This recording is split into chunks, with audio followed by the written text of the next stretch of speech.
कि वो पीड़ा को समझ सके। मतलब तुम तो दूसरे के भलाई करते हो ना, तो अब तो सुनने वाला और समझने वाला कोई नहीं है।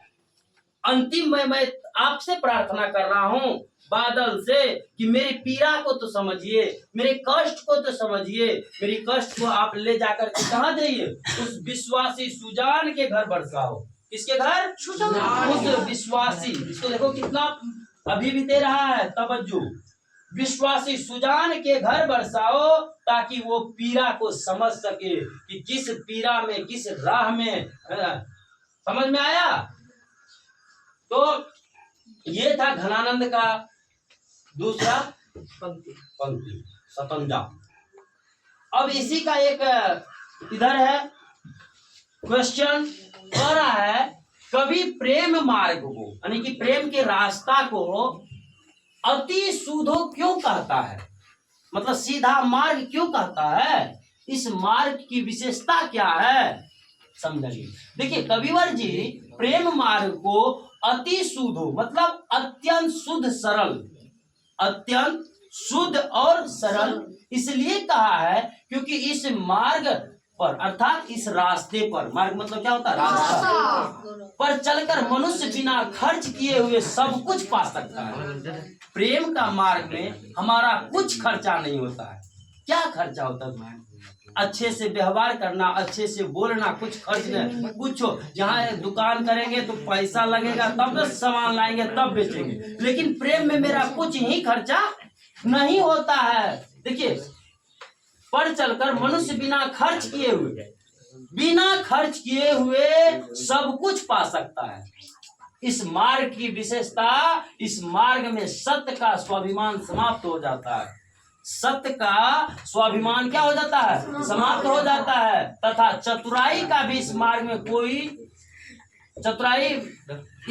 चतुराई का कोई स्थान नहीं रहता। चतुराई जो करोगे तो उसका भी कोई स्थान रहे। छल कपट प्रपंच सबको समाप्त करना पड़ेगा और स्वाभिमान को भी हटाना पड़ जाएगा, समाप्त हो जाता है।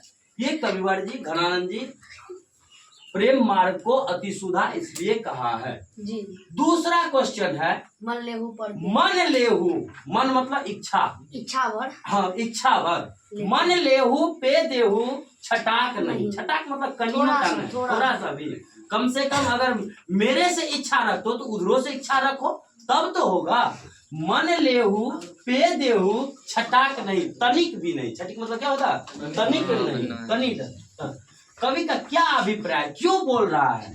तो देखिए लिखा क्या है, मन लेहू पे देहू छटाक नहीं से कवि घनानंद जी का अभिप्राय यह है कि प्रेम मार्ग ऐसा मार्ग है, यानी कि प्रेम का मार्ग, प्रेम का रास्ता ऐसा है जिस पर चलने वाले लोगों को कोई खर्च नहीं लगता। प्रेम के पथ पर चलेंगे तो क्या खर्चा पड़ेगा? ना ही खर्चा, कुछ खर्चा नहीं लगता है। प्रेम के मार्ग पर कोई खर्च नहीं लगता है, सब कुछ किया जा सकता है। प्रेम के सहारे जो है हम सब कुछ कर सकते हैं। प्रेम के सहारे सब कुछ कर सकते हैं, दुनिया जीत सकते हैं। हाथ पैर जोड़ करके आप क्या नहीं कर सकते? ये सब कुछ कर सकते हैं। यह प्रपंचात्मक संसार में जैसी चाहो वैसी सूरत देख लेना कोई दुर्घट बात नहीं है, कोई दुर्घट बात नहीं है। लेकिन सब कुछ किया जा सकता है। प्रेम में प्रेमी अपने इष्ट अथवा भगवान जिसको माने, प्रेम में प्रेमी अपने इष्ट अर्थात हम भगवान को सर्वस्व निछावर करके अपने को धन्य मानते हैं। भगवान को भी धन्यवाद व्यक्त करते हैं और अपने आप को क्या मानते हैं? धन्य मानते हैं।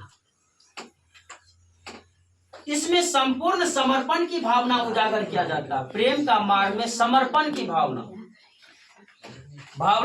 प्रेम में बदले में लेने की आशा बिल्कुल नहीं होती है। आप कितना कर सकते हैं आप वो समझिए। आप कितना पाते हैं ये मत देखिए, कितना खोए ये मत देखिए, आप ये देखिए आप कितना अच्छे कर सकते हैं। ये है प्रेम का निश्चल मार्ग, निकपट।